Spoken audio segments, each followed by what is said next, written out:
Assalamualaikum warahmatullahi wabarakatuh. Langsung saja, perkenalkan nama saya Diaryani dan kedua teman saya yaitu ada Nova Yuniza dan Uzi Jayanti. Nah, di sini kami akan menjelaskan analisis SWOT 4P dan rencana strategi pemasaran produk dari PT Mayora Indah Tbk ini. Nah, yang pertama kita akan membahas dari SWOT-nya itu ada strike. Yang pertama itu ada teknologi yang mutakhir. Nah, PT Mayora ini memanfaatkan perkembangan teknologinya itu di dalam proses produksinya. Misalkan salah satu mesinnya itu dari pengemasan biskuit dari Eropa yang dimiliki oleh PT Mayora. Nah, mesin tersebut diklaim sebagai mesin pengemas terbesar di dunia. Juga mesin tersebut menggunakan teknologi robot yang mampu memindahkan ribuan biskuit dalam waktu 1 jam ke tempat pengemasan. Nah, yang kedua, itu ada jaringan distribusi yang kuat dan luas mencapai tingkat internasional. Jaringan ini tuh mencapai di negara Malaysia, Thailand, Filipina, Vietnam, Singapura, Hong Kong, Arab Saudi, dan Australia. Nah, yang ketiga yaitu PT Mayora ini tuh merupakan perusahaan yang go publik. Perusahaan ini tuh sudah menyebar ke negara-negara yang lainnya. Yang keempat yaitu nilai laba dari PT Mayora ini tuh terus meningkat. Selanjutnya, weakness dari PT Mayora ini yang pertama, kurangnya promosi secara online. Seharusnya jika untuk memperluaskan pasar PT Mayora ini, mereka tuh harus menggunakan produknya itu melalui beberapa media. Contohnya itu seperti berita, acara, video, ataupun iklan. Nah, selanjutnya yang terakhir itu ada masih terdapat bahan baku yang diimpor dari luar negeri. Kenapa ini dilakukan? Karena hal ini untuk menyiasati citra buruk yang sudah terlanjur melekat pada produk. Selanjutnya yaitu ada opportunities dan threat.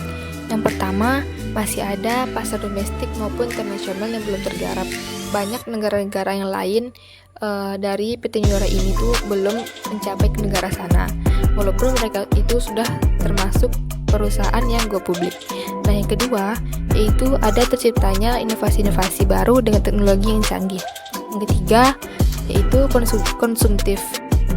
Konsumtif ini tuh maksudnya itu rasa ingin mencoba. Nah, yang terakhir yaitu threat. Threat ini adalah ancaman bagi PT. Yang pertama, ancaman pendatang baru yaitu PT lain. Contohnya itu seperti PT Kemang Food Industri dan PT Makfood Inovasi Pangan. Namun, karena merupakan pendatang baru, PT ini tuh masih menguasai pasar dalam jumlah kecil. Nah, yang kedua, nilai tukar rupiah terhadap mata uang yang asing berubah-ubah. Ini tuh dapat mempengaruhi biaya bahan baku yang berasal dari luar negeri. Yang terakhir yaitu ada pesaing yang cukup lama berpengalaman dalam industri makanan. Maksudnya tuh mereka takut bakal PT-nya ini lebih maju dari PT yang baru itu lebih maju daripada PT Mayora ini. Selanjutnya 4P ini akan jelaskan oleh teman saya yaitu Nova Yuniza. Baiklah, kita masuk ke materi 4P.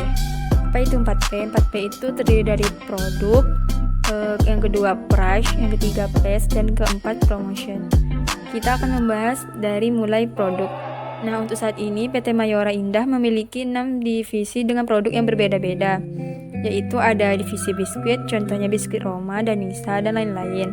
Divisi permen ada Kopiko, divisi coklat ada Coki-Coki, divisi kopi ada Torabika, divisi makanan sehat ada Energen Sereal. Nah, produk dari PT Mayora ini produk yang paling sering kita konsumsi. Contohnya kayak Energen, terus kopi Torabika. Nah, permen juga ada Kopiko kan, dan biskuit itu juga sering kita konsumsi seperti biskuit Roma. Dan yang kedua ada price. Apa itu price? Price dalam pemilihan harga PT Mayora Indah memiliki 4 langkah dasar. Di antaranya, yang pertama, menetapkan elastisitas harga dari permintaan. Yang kedua, buat perkiraan biaya tetap dari variabel dari proses manufaktur dengan volume penjualan yang diproyeksikan. Yang ketiga, menetapkan semua biaya yang berhubungan dengan program pemasaran. Yang keempat, pilih harga yang memberikan margin kontribusi tertinggi. Nah, yang ketiga ada place. Place itu dengan penjualan yang tinggi, PT Mayora menggunakan distributor untuk mendistribusikan produknya ke semua konsumen. Dengan begitu, PT Mayora ini dapat menjangkau pasar dengan sangat luas. Saat ini PT Mayora itu sudah memiliki dari 500 distributor di Indonesia dan di luar negeri. Yang keempat ada promotion. Nah, promotion itu PT Mayora melakukan promosi menggunakan berbagai media seperti beriklan di banner, televisi, sosial media, dan bahkan salah satu produk PT Mayora muncul di beberapa drama Korea. Apakah strategi pemasaran PT Mayora ini memiliki manfaat untuk UMKM di Indonesia? Nah, penjelasan tentang strategi pemasaran ini akan dijelaskan oleh teman saya selanjutnya, yaitu Uzi Cahyanti. Oke teman-teman semua, kembali lagi bersama saya Uzi Cahyanti dan rekan-rekan saya Nova dan Dea. Tentunya kalian sudah menemui mereka dari awal tadi ya, karena mereka telah menjelaskan analisis SWOT dan 4P. Jadi di sini tugas Uzi adalah menjelaskan tentang strategi pemasaran, yang dimana Uzi menjadi seorang manajer dari PT Mayora Indah.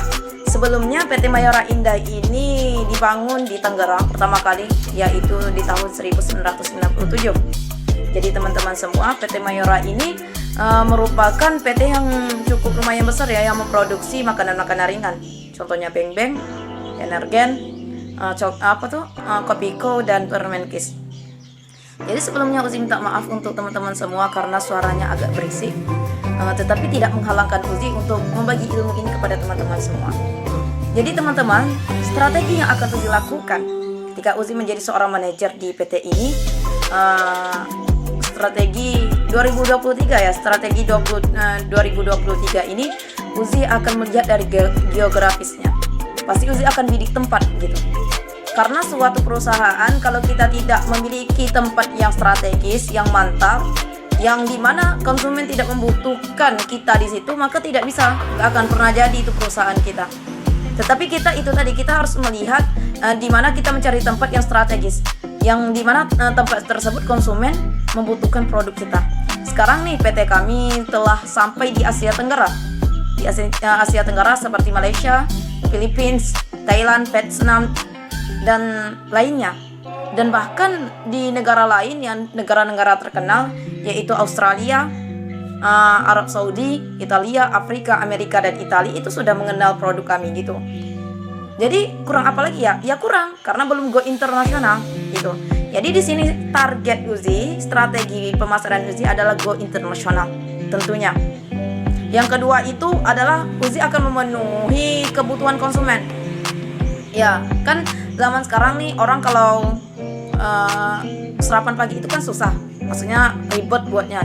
Apalagi orang-orang pekerja, apalagi anak-anak sekolah, kan terkadang jarang sarapan pagi karena terlalu sulit gitu. Bukan sulit sih, terlalu merepotkan untuk membuat sarapan pagi gitu. Jadi dari PT Mayora Indah ini kami membuat suatu makanan yang simple, yaitu Energen. Siapa sih yang nggak kenal dengan Energen, teman-teman semua?